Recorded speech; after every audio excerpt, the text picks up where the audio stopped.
Mon mari a engagé sa maîtresse comme nounou pour nos enfants afin de me punir d'avoir voulu un week-end de repos après 9 ans, mais son plan a échoué lorsqu'il a laissé son iPad déverrouillé.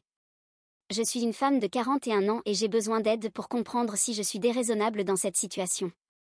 Mon mari, Tom, également âgé de 41 ans, et moi sommes mariés depuis 13 ans. Depuis la naissance de notre premier enfant, je suis femme au foyer. Nous avons 3 enfants, Jacques, 9 ans, Emma, 5 ans, et Lucie, 2 ans. Tom dirige sa propre entreprise de construction, qu'il a fondée juste avant notre mariage, et qui a connu un grand succès au fil des années. Nous nous sommes rencontrés par des amis communs lors d'une réunion universitaire.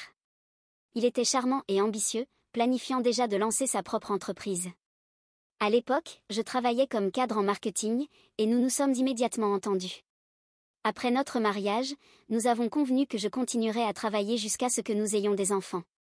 Quand Jacques est né, l'entreprise de Tom marchait si bien que j'ai pu arrêter de travailler, ce qui avait toujours été notre projet. Les premières années étaient merveilleuses. Tom était un père et un mari dévoués. Il trouvait toujours du temps pour les dîners en famille, et nous avions des sorties en tête-à-tête 2 fois par mois pendant que ses parents s'occupaient de Jacques. Mais tout a commencé à changer lorsqu'Emma est née. Son entreprise a rapidement grandi, et il a commencé à travailler plus d'heures, y compris la plupart des samedis. Je comprenais, car il construisait quelque chose pour l'avenir de notre famille, alors j'ai pris plus de responsabilités à la maison. Quand Lucie est née il y a 2 ans, Tom s'est pratiquement désengagé des tâches ménagères. Ses seules contributions étaient de sortir les poubelles et de mettre les enfants aînés dans le bus le matin. Il se plaignait si je lui demandais de s'occuper des enfants ne serait-ce qu'1 heure pendant que je faisais les courses, disant qu'il devait se concentrer sur son travail. Pendant ce temps, je m'occupais de tout, cuisiner, nettoyer, faire la lessive, emmener les enfants à l'école, gérer les rendez-vous médicaux, organiser les fêtes d'anniversaire, les activités et les jeux. La semaine dernière, j'ai évoqué quelque chose à quoi je réfléchissais depuis un moment. Mes 2 amies les plus proches de l'université, Beth et Maria, ont proposé que nous fassions un week-end ensemble l'année prochaine, une escapade simple dans une station balnéaire à environ 3 heures de route. Rien de sauvage ou d'extravagant.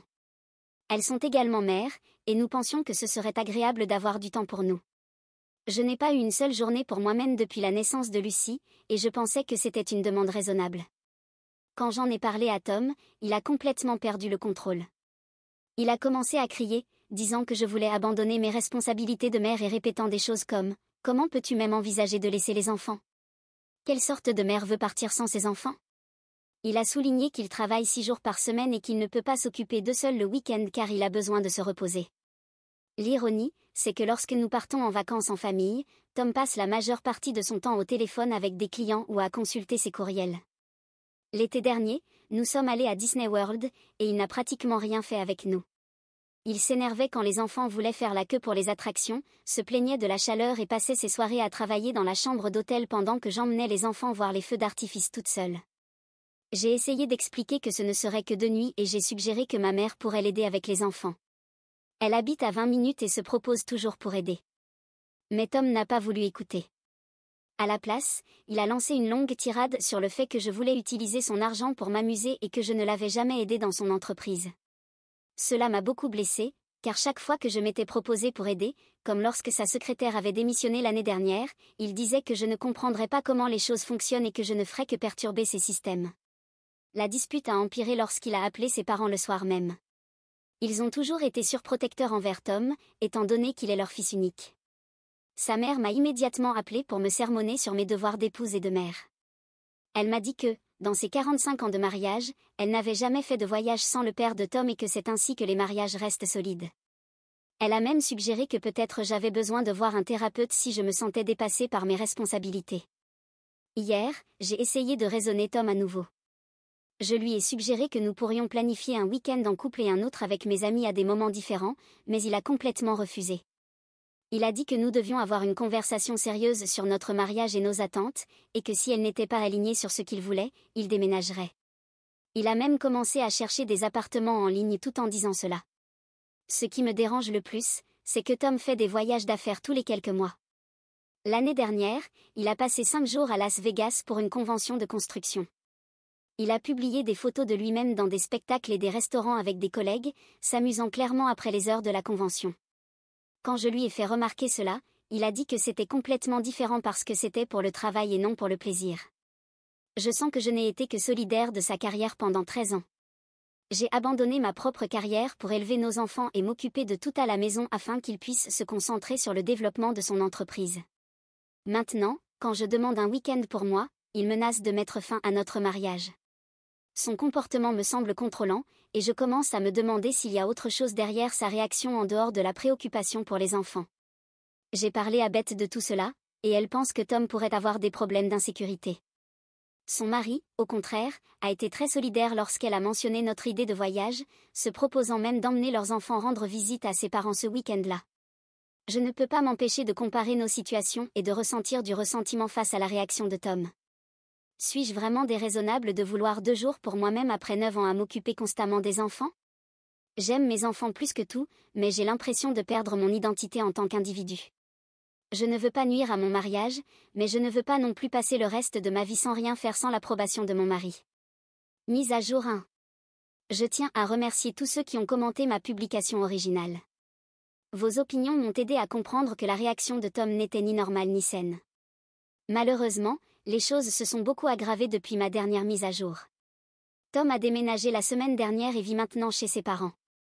La veille de son départ, il m'a fait une révélation choquante, il avait engagé une nounou sans me consulter ni demander mon avis. Il a dit que, comme j'étais soi-disant désespérée par mes responsabilités, il avait trouvé quelqu'un pour m'aider avec les enfants. La nounou, Sarah, âgée de 25 ans, s'est présentée à notre porte le lendemain matin à 7 heures, disant que Tom l'avait embauchée pour travailler à temps plein. J'étais complètement stupéfaite. Non seulement je n'avais pas besoin ni envie d'une nounou, mais Tom avait pris cette décision dans mon dos. Lorsque j'ai essayé d'expliquer à Sarah qu'il devait y avoir une erreur, elle m'a montré son contrat, signé par Tom, avec un salaire étonnamment élevé, bien au-dessus de ce que la plupart des nounous gagnent dans notre région. Sarah semble aimable et professionnelle, mais quelque chose dans toute cette situation ne me semblait pas correct. Quelques jours après que Sarah a commencé à travailler, j'ai croisé Lisa, une employée de Tom, au supermarché. Lisa travaille dans l'entreprise de Tom depuis 5 ans, et nous avons toujours eu une relation cordiale. Elle semblait mal à l'aise en me voyant, et, après avoir hésité un peu, elle m'a révélé quelque chose qui m'a retourné l'estomac. Sarah n'était pas une nounou quelconque que Tom avait trouvée via une agence. En réalité, il l'avait rencontrée 3 mois plus tôt lors d'une conférence d'affaires à Phoenix, où elle travaillait comme coordinatrice d'événements. Selon Lisa, Tom avait passé beaucoup de temps à parler avec Sarah pendant la conférence. Lisa trouvait cela étrange, car Tom ne socialise généralement pas beaucoup lors de ces événements, préférant se concentrer sur les clients potentiels. Elle se souvenait de Sarah parce que Tom avait mentionné à plusieurs reprises à quel point il était impressionné par ses compétences organisationnelles. Quand j'ai confronté Tom à ce sujet, il s'est mis sur la défensive et m'a accusé d'être paranoïaque. Il a dit qu'il essayait seulement de m'aider, puisque j'étais visiblement dépassée par mes responsabilités et que j'avais besoin de repos. Il a inversé la situation en disant que cela prouvait son point de vue, que je n'étais pas investie dans notre famille si je soupçonnais ses efforts pour m'aider. Toute la situation est devenue encore plus suspecte au fil des jours. Sarah a commencé à rester tard, bien au-delà des heures que Tom avait soi-disant fixées pour elle. Elle trouvait toujours des excuses pour être présente lorsque Tom venait voir les enfants, ce qui, soudainement, est devenu une routine quotidienne. Hier, j'ai entendu Sarah parler au téléphone dans le jardin, disant à quelqu'un que son patron était mal compris par sa femme et qu'il avait besoin de soutien pendant cette période difficile. Le comportement de Tom a également radicalement changé. Avant de déménager, il passait à peine du temps avec les enfants, toujours trop occupé par son travail. Maintenant, il se présente tous les soirs, juste au moment où Sarah est censée terminer son service, disant qu'il veut dîner avec les enfants. Ces dîners s'éternisent généralement, avec lui et Sarah ayant de longues conversations dans l'entrée de la maison par la suite. Lorsque j'essaie de me joindre à ces conversations, elles se terminent rapidement ou changent de sujet. J'ai mentionné mes préoccupations à Amy, la sœur de Tom, espérant qu'elle puisse voir à quel point toute cette situation est étrange. Au lieu de cela, elle m'a accusé de créer des problèmes parce que je me sentais coupable de vouloir abandonner ma famille. Elle a dit que je devrais être reconnaissante que Tom se soucie suffisamment pour embaucher de l'aide et que de nombreux maris auraient simplement demandé le divorce. Elle a même suggéré que, peut-être, si je n'avais pas demandé ce week-end, rien de tout cela ne serait arrivé. Les enfants sont confus par tous ces changements. Jacques m'a demandé pourquoi papa avait déménagé mais venait tous les jours avec mademoiselle Sarah. Emma continue de demander si mademoiselle Sarah sera sa nouvelle maman, parce que c'est ce qu'une amie à l'école lui a dit qui arrive lorsque les parents se disputent. Lucie pleure simplement plus que d'habitude, ressentant toute la tension à la maison. J'ai essayé de parler à Tom de l'inadéquation de faire entrer une étrangère dans notre maison sans me consulter, surtout quelqu'un qu'il connaissait déjà d'une conférence. Il a ignoré mes préoccupations et a dit que j'étais difficile. Il a suggéré que si je me souciais vraiment de notre mariage, je serais plus reconnaissante de ses efforts pour m'aider. Le plus frustrant, c'est qu'il semble que tout le monde ait oublié que tout cela a commencé parce que j'ai demandé un week-end avec mes amis. Maintenant, j'ai une étrangère chez moi tous les jours, mon mari vit chez ses parents, et mes enfants sont confus et bouleversés. Tom a, d'une certaine manière, réussi à faire de moi la méchante, tout en changeant complètement notre dynamique familiale. Mon amie Beth pense que je devrais commencer à documenter tout, les heures inhabituelles de Sarah, l'intérêt soudain de Tom pour les dîners en famille, les conversations dans l'entrée. Elle dit que quelque chose ne va pas, et je commence à être d'accord avec elle. J'ai remarqué que Sarah se fait plus belle les jours où Tom est censé nous rendre visite et qu'elle semble connaître son emploi du temps mieux que moi. J'ai l'impression de devenir folle. Est-ce que je surinterprète cette situation ou y a-t-il vraiment quelque chose de plus grave derrière cela? Comment une simple demande de week-end de repos a-t-elle pu causer un tel chaos dans ma vie familiale? Mise à jour 2. J'ai enfin découvert ce qui se passait réellement, et c'est pire que ce que j'imaginais. Sarah n'est pas juste une nounou, elle et Tom entretiennent une relation depuis cette conférence à Phoenix. La vérité est apparue de la manière la plus cliché possible, mais je suis en réalité reconnaissante de la négligence de Tom. Le week-end dernier, Tom est venu passer du temps avec les enfants mais est parti précipitamment après avoir reçu un appel professionnel. Dans sa hâte, il a oublié son iPad sur le comptoir de la cuisine. Il a toujours été très protecteur avec ses appareils, mais cette fois-ci, il l'a laissé déverrouiller, avec ses messages encore ouverts. Je sais que je n'aurais pas dû regarder, mais quelque chose au fond de moi m'a poussé à vérifier les messages entre lui et Sarah. Les messages remontaient à la conférence, 3 mois auparavant. Ils avaient planifié toute cette situation de manière méticuleuse. Tom était malheureux dans notre mariage depuis un certain temps, mais il ne voulait pas passer pour le méchant en demandant le divorce. Lorsque j'avais évoqué mon souhait de partir un week-end avec mes amis, Sarah avait suggéré que ce serait l'occasion parfaite. Il pouvait utiliser ma demande comme preuve que je me détachais du mariage et de mes responsabilités familiales. L'idée d'engager Sarah comme nounou venait d'elle. Elle avait dit à Tom que ce serait la couverture idéale, elle pourrait être régulièrement présente à la maison sans éveiller les soupçons, et ils pourraient se voir tous les jours. Tom avait accepté, plaisantant même sur le fait que son rôle de père préoccupé le ferait passer pour le meilleur parent si nous finissions par nous disputer la garde. Ce qui m'a rendu malade, c'est de lire à quel point il riait de voir tout le monde prendre le parti de Tom. Sarah avait écrit sur la manière dont la mère de Tom la traitait comme une sauveuse, la félicitant d'aider son « pauvre fils » face à sa femme négligente. Il se retrouvait dans des hôtels pendant les pauses déjeuner supposées de Sarah, et toutes ces conversations dans l'allée n'étaient qu'une mise en scène. Quand j'ai confronté Tom avec les preuves, il n'a même pas eu la décence de paraître honteux. Au lieu de cela, il a tenté de retourner la situation contre moi, disant que je l'avais poussé à cela en voulant partir sans lui. Il a affirmé que Sarah comprenait l'importance de la famille et ne demanderait jamais du temps loin de ses responsabilités, comme je l'avais fait. Le fait qu'elle avait littéralement une liaison avec un homme marié tout en travaillant comme nounou pour ses enfants ne lui semblait apparemment pas irresponsable. Tom a même eu l'audace de suggérer que nous pourrions arranger les choses si je consentais à renvoyer Sarah et à me concentrer sur le fait d'être une meilleure épouse et mère. Il a dit qu'il reviendrait à la maison et que nous pourrions suivre une thérapie de couple, mais que je devais comprendre que ma demande de week-end avait montré à quel point nos valeurs étaient différentes. J'ai transféré tous les messages sur mon email et pris des captures d'écran avant que Tom ne réalise qu'il avait oublié son iPad. 1 heure après qu'il l'ait récupéré, tous les messages avaient été supprimés. Il a essayé de me convaincre que j'imaginais des choses, mais il a cessé quand j'ai mentionné les captures d'écran. Le pire a été d'annoncer aux enfants que mademoiselle Sarah ne viendrait plus. Emma a pleuré parce qu'elle s'était attachée à elle, ce qui m'a encore plus fait me sentir trahie. Cette femme s'était insinuée dans la vie de mes enfants tout en ayant une liaison avec leur père. J'ai appelé Mike, le partenaire commercial de Tom, qui a toujours été juste et honnête. Il a confirmé que plusieurs employés s'étaient sentis mal à l'aise face au comportement de Tom et Sarah lors de la conférence, mais qu'ils n'osaient rien dire. Mike était furieux parce que Tom avait payé le salaire exorbitant de Sarah en utilisant les comptes de l'entreprise, en la listant comme assistante personnelle. Je n'ai pas encore informé la famille de Tom.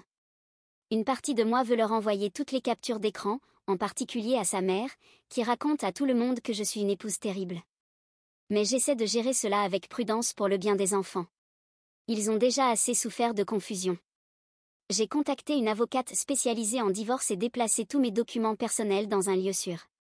L'avocate a dit que les messages et le témoignage de Mike sur les fonds de l'entreprise seront très utiles dans la procédure de divorce. Elle a également mentionné que le fait que Tom ait tenté de m'éloigner de mes enfants en faisant venir sa maîtresse comme nounou pourrait jouer en ma faveur concernant la garde. Mise à jour 3. Le divorce progresse et tout a finalement été révélé. Je n'avais pas prévu d'exposer la relation entre Tom et Sarah à sa famille, mais ils m'y ont contrainte en commençant à me mettre la pression pour me réconcilier avec lui. Il y a environ un mois, le partenaire commercial de Tom, Mike, les a surpris ensemble dans un hôtel pendant ce qui était censé être une réunion importante avec un client. Mike s'était rendu sur place pour aider à la présentation, mais il a découvert qu'il n'y avait pas de client. Il était furieux parce que Tom négligeait l'entreprise depuis des mois, ce qui avait entraîné la perte de plusieurs contrats importants. Mike l'a confronté sur le champ et a menacé de dissoudre leur partenariat. La nouvelle s'est rapidement propagée dans l'entreprise et a finalement atteint la famille de Tom. Sa mère m'a appelé en pleurs, me demandant si je savais pour cette relation. Quand je lui ai expliqué que Sarah avait été engagée comme nounou pour dissimuler leur liaison, elle a enfin réalisé à quel point elle m'avait maltraitée. Cependant, certains membres de sa famille, dont sa sœur amie, pensent encore que je partage une part de responsabilité. Selon eux, si j'avais été plus attentive et n'avais pas demandé ce week-end, Tom n'aurait pas été vulnérable aux avances de Sarah. L'accord de garde a été finalisé la semaine dernière. J'ai obtenu la garde principale, et Tom a droit à des visites le week-end. Mais il n'est venu que 2 fois au cours du mois dernier. Apparemment, Sarah n'aime pas avoir les enfants autour d'elle parce qu'il lui rappelle son ancien travail de nounou. Elle s'est même plainte à Tom, disant qu'elle n'avait pas signé pour devenir belle-mère de 3 enfants. L'ironie serait amusante si ce n'était pas si triste pour mes enfants. L'entreprise de Tom a subi un sérieux revers. Mike a quitté le partenariat et emporté la moitié des clients avec lui. Plusieurs employés ont démissionné après que le scandale a éclaté, et la réputation de Tom dans l'industrie locale de la construction est ruinée. Maintenant, il essaie de me convaincre de me réconcilier avec lui, disant qu'il a commis une énorme erreur et que Sarah n'était qu'une distraction. Il m'a envoyé un long email où il admet qu'il se rend maintenant compte que j'étais une excellente épouse et mère, et que son comportement contrôlant m'a poussé à vouloir du temps loin de la famille. De mon côté, j'ai emménagé temporairement chez ma sœur pendant que je cherche une maison à acheter avec le règlement du divorce. Les enfants s'adaptent étonnamment bien. Jacques comprend plus que je ne le souhaiterais, mais il est incroyablement solidaire. Emma a cessé de poser des questions sur Sarah après que je lui ai expliqué que parfois les adultes font de mauvais choix qui blessent les autres. Lucie est juste heureuse d'avoir un cousin de son âge avec qui jouer dans la maison de ma sœur. Le meilleur dans tout cela, je vais enfin faire ce week-end avec Beth et Maria le mois prochain. Après tout ce qui s'est passé, cela semble presque surréaliste qu'une demande aussi simple que de vouloir 2 jours de repos ait conduit à révéler le véritable caractère de Tom. Beth plaisante en disant que je devrais remercier Tom et Sarah. Au lieu d'un simple week-end de repos, j'ai obtenu une vie entière loin d'un mari contrôlant. Tom essaie encore de me contacter pour parler de réconciliation, surtout depuis que Sarah l'a quitté pour un client riche qu'elle a rencontré grâce à son entreprise. Sa mère continue de me dire qu'il est misérable et qu'il a appris sa leçon. Mais moi aussi, j'ai appris la mienne. Je mérite mieux que quelqu'un qui me punirait pour avoir voulu un simple week-end pour moi après 9 ans de soins constants. Parfois, je me demande ce qui serait arrivé si j'étais restée silencieuse et n'avais jamais demandé ce week-end. Mais je me souviens alors que toute personne capable d'aller aussi loin pour punir son partenaire pour une demande si simple aurait fini par révéler sa vraie nature tôt ou tard.